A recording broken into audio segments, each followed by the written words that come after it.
So ఒక మాస్టర్గా మీకు డ్యాన్స్ అంటే ఏంటిది? మీకు మీ లైఫ్లో డ్యాన్స్ ఏంటిది? ఇదివరకు ఇప్పటికి డ్యాన్స్కి చాలా తేడా ఉంది.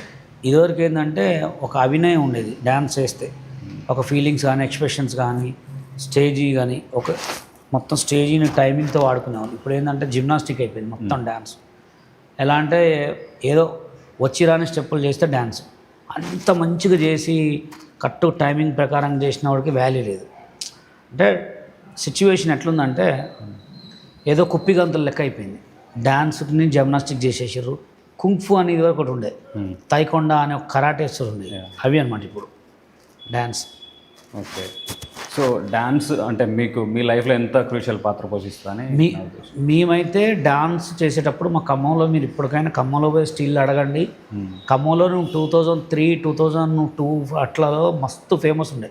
ఖమ్మంలో ఎలా అంటే నేను మా బాబాయ్ని చూసి నేర్చుకున్నప్పుడు చేపల మార్కెట్ దగ్గర బషీర్ డాన్స్ స్టూడియో అని స్టూడియో పెట్టుకున్నా. అట్లా పెట్టుకొని ఒక 30 మెంబర్స్ని ఏజ్ లిమిట్లో 30 మెంబర్స్ని రెడీ చేసుకొని అప్పటికప్పటికి సీడీ వస్తే కొనుక్కొని సాయంత్రం ప్రాక్టీస్ చేసుకొని, సాయంత్రం మొత్తం ప్రాక్టీస్ చేసి సాయంత్రం కూడా కంపోజ్ చేసుకునేది. వినాయక చవితి వచ్చిందంటే ఒక 30 పర్ఫార్మెన్సెస్ మొత్తం ప్యాకేజ్ అనమాట. అట్లా చేసి రెడీ చేసుకునే వాళ్ళం. చుట్టుపక్కల ఉన్న పల్లెటూరులో మొత్తంలో ఈవెంట్స్ చేసేటోళ్ళు. భద్రాచలం దాకా కూడా పోయినాము.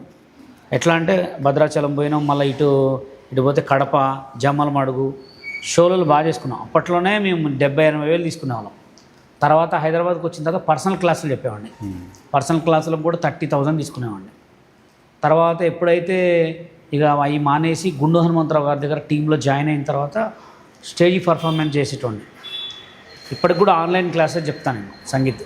అంటే డాన్స్ అంటే అది ఎలా ఉంటుందంటే పిండి కొద్ది రొట్టె, కొట్టినా కొద్దీ రొట్టెలు అవుతూనే ఉంటాయి అనమాట. ఇది డాన్స్ అనేది ఏంటంటే అవకాశాలు వచ్చిన కొద్దీ పేరు వస్తూ ఉంటుంది అంతే. ఇప్పుడు కూర్చున్నోడి దగ్గర ఎప్పుడు ఒక దగ్గరే కూర్చుంటే వాడు అంతే ఉండిపోతాడు కదా. అవకాశాలు వస్తుంటే ఎవడైనా టాప్ కొరియోగ్రాఫర్ అవుతారు అనమాట. అలా ఇప్పుడు కొరియోగ్రఫీ గురించి మాట్లాడారు కాబట్టి ఇప్పుడు మీరు శేఖర్ మాస్టర్ని మెన్షన్ చేస్తూ ఉంటారు, ఆయన మిమ్మల్ని తొక్కేషన్ అని చెప్తూ ఉంటారు. ఆయన నన్ను ఎప్పుడు తొక్కేలే, ఆయన ఎవరో కూడా నాకు తెలియదు అసలు. ఆయనకి నాకు సంబంధమే లేదు. నేను ఆయనతో ఎప్పుడు మాట్లాడాను.